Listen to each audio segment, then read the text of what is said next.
Yeah, I got a lot of good uplifting stories. Okay, see, the cool thing is, what I like to though, man, is, a lot of you guys have come to my table, and God bless you, because I always feel when I leave these things like I have more friends than I had when I got to them, And, I encourage all of you guys, seriously, if you want to, like, follow me on social media, I'm not, like, all into that stuff, but it's just a good way to keep in touch with your friends, and I'm Jess Harnell Twitter and Rock Sugar Band on Facebook, and I always love to hear from you guys. So, I love that, but, people look at me and they think, okay, this guy probably does drugs wrong, probably drinks a lot wrong, probably has a lot of sex.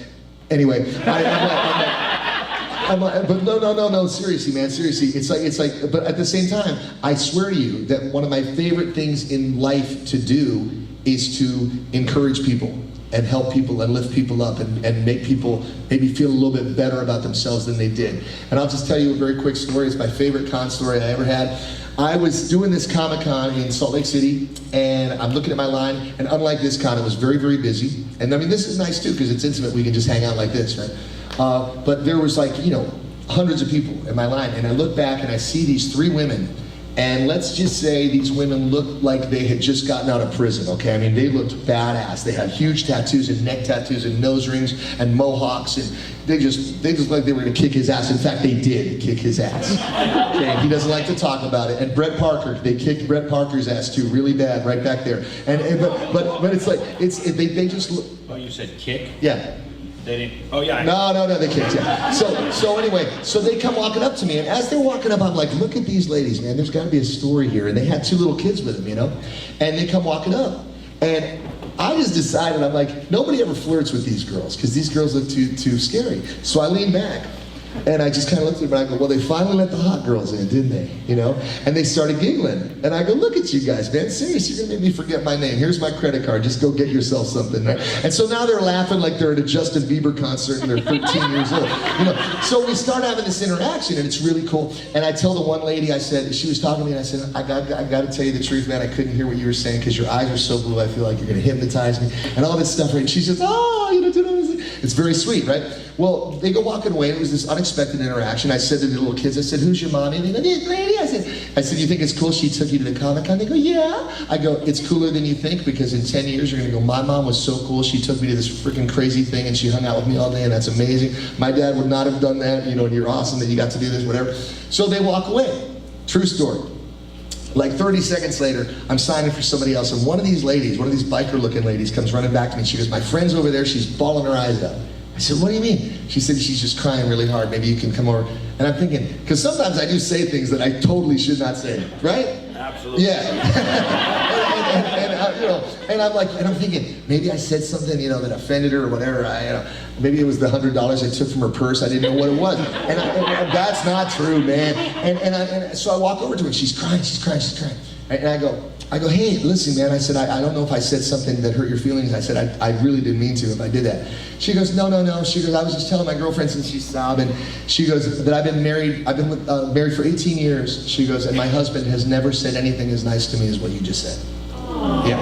Now wait, no, wait. You're gonna dig it. It's cool, man. It's cool. It's got a great ending. So I'm thinking now, I got all these people in my line, and I wanted to go take her for a coffee or something and talk to her, and I couldn't. And I couldn't be like Dr. Phil and say, listen, we just need to sit down and have a conversation, because there's, I said, well, wow. I go, man, wow. I said, listen, I don't know your situation or anything like that, but I got to be honest with you, man. 18 years seems like an awfully long time to wait for somebody to be kind to you. That seems like a long time. And she goes, yeah, I don't know what to do. She goes, it's bad, it's always been bad, but we have kids and I don't have any money, and I'm so afraid to leave him, and I don't know what I would do if I left him, and I'm terrified, and it's, And I said, listen. I said, I gotta get back, but let me ask you a question. She said, yeah. And I said, have you ever been skydiving? And she goes, no. And I said, okay, let me tell you something about skydiving. Skydiving, your whole life you're taught to stay away from the edge. Don't go near the edge. You're gonna fall off the edge, you're gonna get hurt. When you go skydiving, you go 35,000 feet up in the air, and they open the side of the plane, and you gotta crawl over to the side of the plane and voluntarily jump out of this airplane.